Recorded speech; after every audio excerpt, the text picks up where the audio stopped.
আপনারা দেখেছেন যে পরিবারের সাথে যোগাযোগ করতে আসা আমাদের একজন প্রবাসী ভাই, যে তার পুরো পরিবারকেই বলতে গেলে হারিয়ে ফেলেছে। এই ছোট্ট ভিডিওটা যারা আপনারা দেখেছেন, তাকিয়ে থাকার মতো দৃশ্য না এখানে। এমন অবস্থা যে মা তার সন্তানকে ধরে রেখেছে, এই জন্য মা বের হতে পারে নাই। আর যেই প্রবাসী ওমান প্রবাসী ভাই সুদীর্ঘ প্রবাস জীবন কাটিয়ে যখন আসছে, সন্তানকে একবার শুধু এয়ারপোর্টে স্পর্শ করে দেখেছে, এরপরে সন্তানটাকে আর আদর পর্যন্ত করতে পারে নাই।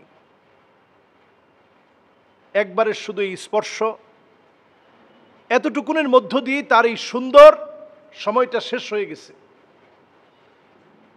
মৃত্যুটা এমন, আল মাউতু জিসরুন ইউসিরুল হাবিব ইলাল হাবিব। মৃত্যু হচ্ছে একটা পাত্রের নাম, যে পাত্র থেকে সবাইকে পান করতে হয়। মৃত্যু নামক পাত্র থেকে সবাইকে পান করা লাগে। আমরা এই ধ্রুব সত্যকে সামনে রেখে এই পরিবারের মর্মাহত পরিবার, আমরা তাদের জন্য সবরে জামিলের দোয়া করছি আল্লাহর কাছে। পাশাপাশি এখান থেকে অনেকগুলো মেসেজ আছে। এখান থেকে গুরুত্বপূর্ণ একটি বিষয় হচ্ছে, প্রবাসীদেরকে আমরা অনেক সময় কষ্ট দেই, খাটো করি। প্রবাসীরা এক বুক কষ্ট নিয়ে প্রবাসে থাকে। সেইখানে প্রবাসীদেরকে দেখলেই মানুষ আজনাবি বলে। দেশে আসার পরে প্রবাসীদেরকে মানুষ বিদেশি বলে। তাদের কষ্টের কোনো শেষ নেই। যেই পরিবার, যে ভাইটা সবাইকে হারিয়ে ফেললো ওমান প্রবাসী, তার মনের কষ্টগুলো তো বলে শেষ করার মতো না। এখানে আসলে ড্রাইভারকে অনেক দোষারোপ করা হচ্ছে।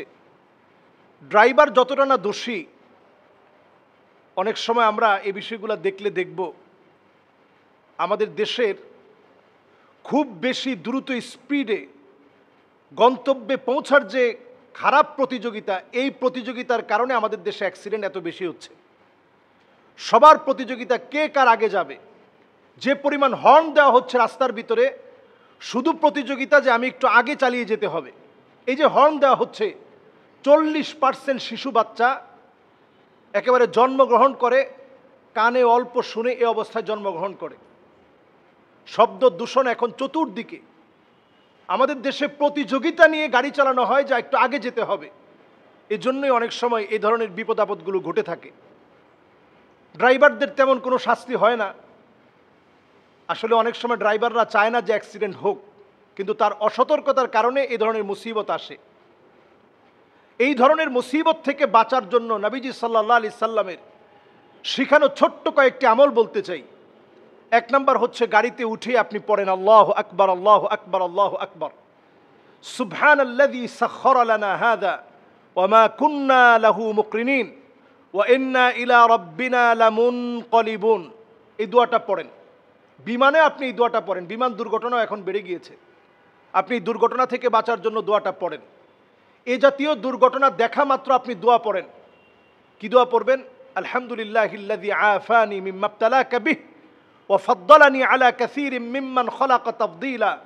আয় আল্লাহ, এই বিপদ থেকে আল্লাহ আপনি আমাকে হেফাজত করেন। আমার ভাইটা কত বড় বিপদে পড়েছে, আল্লাহ আপনি তো আমাকে ভালো রেখেছেন। আল্লাহ আপনি আমাকে আরও নিয়ামতের মধ্যে রাখেন। এইভাবে করে আল্লাহ রাব্বুল আলামিনের কাছে আমরা নিজেদেরকে সঁপে দিই, নিজেদেরকে আত্মসমর্পণ করি, সারেন্ডার করার চেষ্টা করি। এরপর বড় একটা দোয়া আছে। বড় দোয়াটা হচ্ছে আল্লাহু আকবার, আল্লাহু আকবার, আল্লাহু আকবার, সুবহানাল্লাযী সাখখারা লানা হাযা ওয়া মা কুন্না লাহু মুকরিনিন ওয়া ইন্না ইলা রাব্বিনা লামুনকালিবুন। আল্লাহুম্মা ইন্না নাসআলুকা সাফারানা হাযাল বিররা ওয়াত তাকওয়া ওয়া মিনাল আমালি মা তারদা। আল্লাহুম্মা হাওবিন আলাইনা সাফারানা হাযা ওয়াদবি আন্না বু'দা। আল্লাহুম্মা আনতাস সাহিবু ফিস সাফার ওয়াল খলিফাতু ফিল আহল। আল্লাহুম্মা ইন্নী আউযু বিকা মিন ওয়াসাইস সাফার ওয়া কাআবাতিল মানজার ওয়া সুইল মুনকালাবি ফিল মালি ওয়াল আহল। পুরো এই দোয়াটা পড়া। এরপর গাড়ির মধ্যে আপনি বসে আছেন, আপনি ইয়া নাফিউ, ইয়া নাফিউ, ইয়া নাফিউ, আল্লাহর এই নামটা আপনি 21 বার পড়বেন। এরপর আপনি বিসমিল্লাহ, বিসমিল্লাহ, বিসমিল্লাহ 21 বার পড়েন। ইনশাআল্লাহ সকল রকমের অ্যাক্সিডেন্ট থেকে আল্লাহ তাআলা হেফাজত করবে। ইনশাআল্লাহ আল্লাহ তাআলা হেফাজত করবে। ইনশাআল্লাহ আল্লাহ তাআলা হেফাজত করবে। অ্যাক্সিডেন্ট থেকে আল্লাহ তাআলা বাঁচিয়ে দিবে। আমাদের এই ধরনের দুর্ঘটনার সময়ে পারিবারিকভাবে ভেঙে পড়াটা খুব স্বাভাবিক। আমরা দেখেছি পুরো বেগমগঞ্জে কান্নার রোল পড়ে গেছে, সবাই কাঁদতেছে, সবাই মর্মাহত এই পরিবারের এই দুঃসময়ে যখন তারা বিপদের মধ্যে পড়েছে। আল্লাহ রাব্বুল আলামিন তাদেরকে সবর ইখতিয়ার করার তৌফিক দান করুক। এ জাতীয় বালা মুসিবত থেকে আল্লাহ তাআলা আমাদেরকে হেফাজত করুক।